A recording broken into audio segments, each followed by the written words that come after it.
Assalamualaikum warahmatullahi wabarakatuh dan selamat sejahtera cikgu ucapkan kepada semua murid. Cikgu doakan semuanya berada dalam keadaan yang sihat.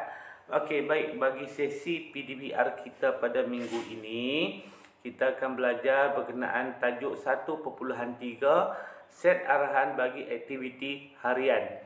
Okey, nak tengok apa dia perkaitan antara set arahan bagi aktiviti harian dan juga tajuk kita teknologi maklumat ni mesti ada kaitan kan.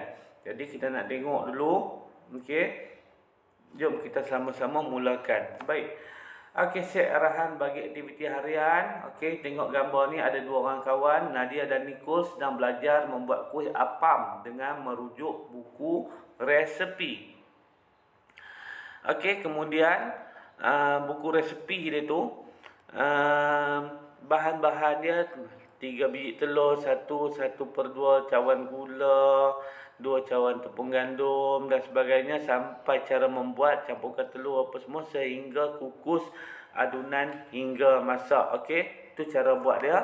Campurkan telur dan gula, kacau adunan tersebut hingga kembang, kemudian ayak tepung dan tepung penaik ke dalam bekas yang berlainan, masukkan campuran tepung tersebut ke dalam adunan, kemudian masukkan air, gaul adunan hingga sebati, kemudian kukus adunan hingga masak.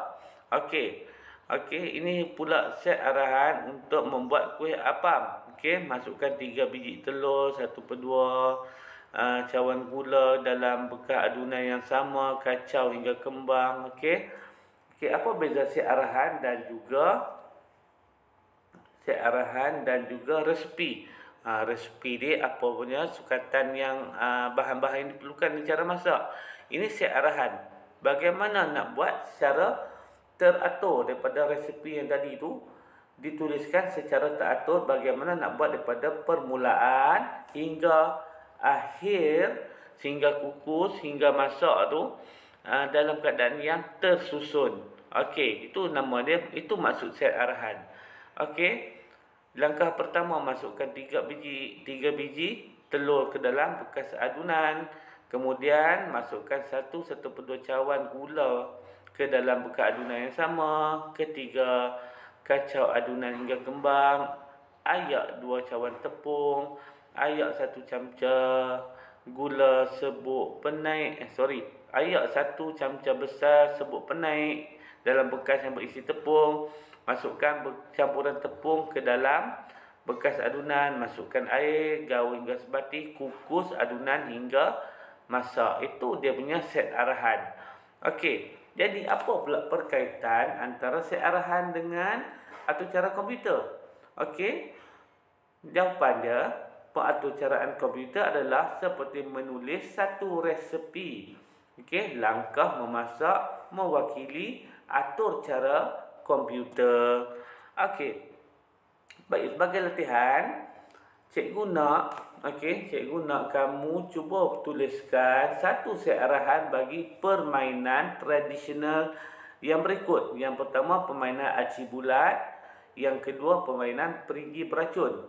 Tahu tak permainan tradisional ni? Kalau tak tahu, murid-murid, cikgu minta kamu search di dalam internet, dalam YouTube ke Google ke, bagaimana cara permainan ini dimainkan. Okey, dah tahu dah cara permainan ini dimainkan, tuliskan set arahan bagi permainan tradisional yang ada dalam buku teks ni ke dalam buku tulis kita. Okey, tak perlu buat nota, hanya perlu jawab latihan sahaja. Okey, cikgu harap semuanya boleh faham dengan apa yang cikgu sampaikan. Kita akan berjumpa lagi dalam video yang akan datang pada minggu hadapan, insya-Allah. Okey, assalamualaikum warahmatullahi wabarakatuh.